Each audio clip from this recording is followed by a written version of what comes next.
The Lord be with you. And with your spirit. From the Holy Gospel according to Matthew. Glory to you, O Lord. At that time, Jesus withdrew to the region of Tyre and Sidon. And behold, a Canaanite woman of that district came and called out, "Have pity on me, Lord, Son of David. My daughter is tormented by a demon." But he did not say a word in answer to her. His disciples came and asked him, "Send her away, for she keeps calling out after us."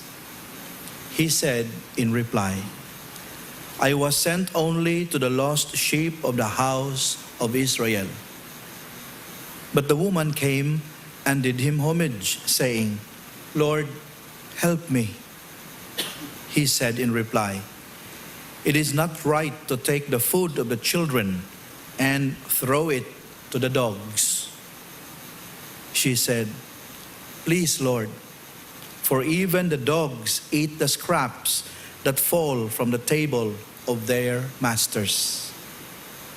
Then Jesus said to her in reply, "O woman, great is your faith.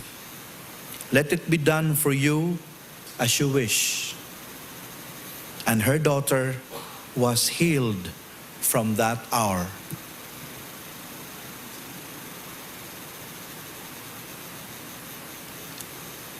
The Gospel of the Lord.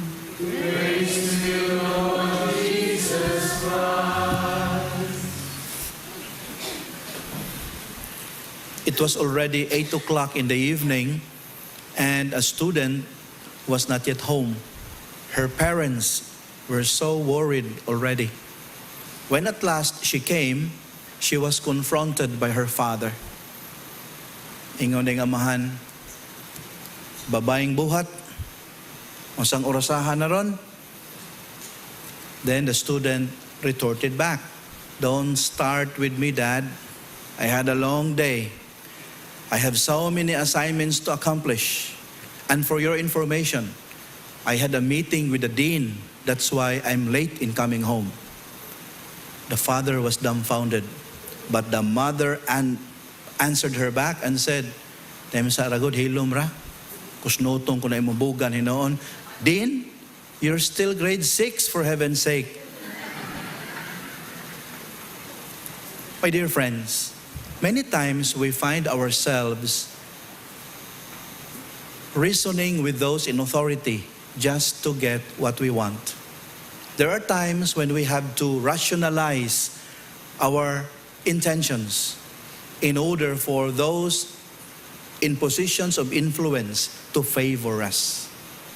And many times we also find ourselves employing cheap tactics, manipulative techniques, just for us to get what we want. There are times when we seem to succeed, but for as long as the truth is not on our side, we are bound to fail, and we are bound to be shamed in front of everyone. My dear friends, in the scriptures it's very clear, in all the verbal skirmishes of Jesus involving the scribes and the Pharisees, Jesus always came out victorious. Why? The truth was on his side.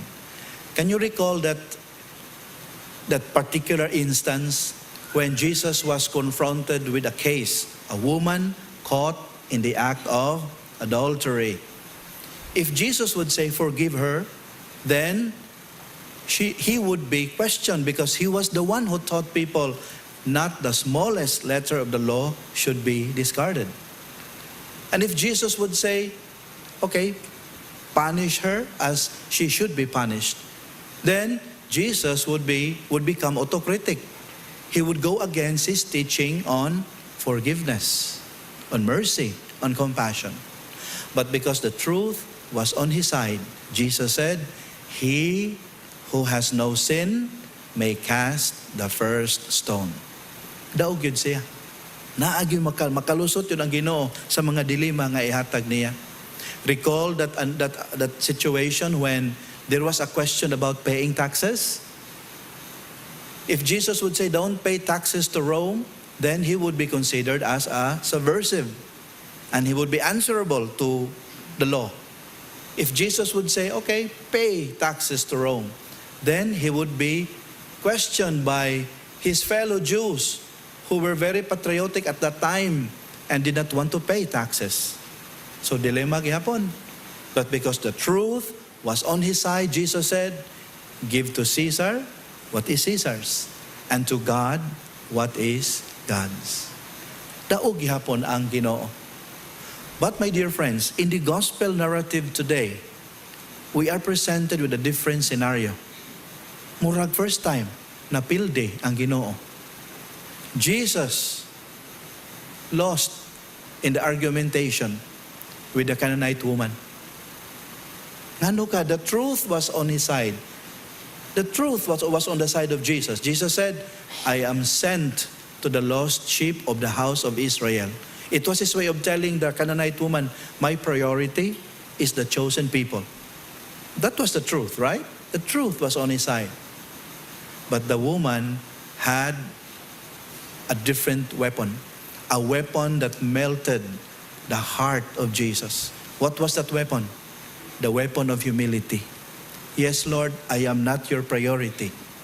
I don't deserve anything from you. Pero kahit konting pagtingin, pag nanggagaling sa iyo, okay na kaya na, Lord, gamay ra, bisag mumuho, morsels falling from the table of your children. These are enough for me." And that touched the heart of Jesus. And Jesus performed for her the miracles she so wanted for her daughter. The cure from demonic attacks. My dear friends, what's the lesson we can gain from this particular gospel narrative? It's not enough that we be guided by the truth when we deal with God. Our truthfulness must always be accompanied by deep humility. Only in that way can we gain hearing from God. Well, according to the letter of James, chapter 4, verse 6. I hope I get it right. James 4:6. God resists the proud, but grants graces to the humble. In today's gospel, we are presented with a figure of the Canaanite woman, a humble woman who asked for help, not for herself, but for her beloved daughter. And because of her humility, her wish was granted. May our wishes come true because we are truthful and we are also humble. Amen.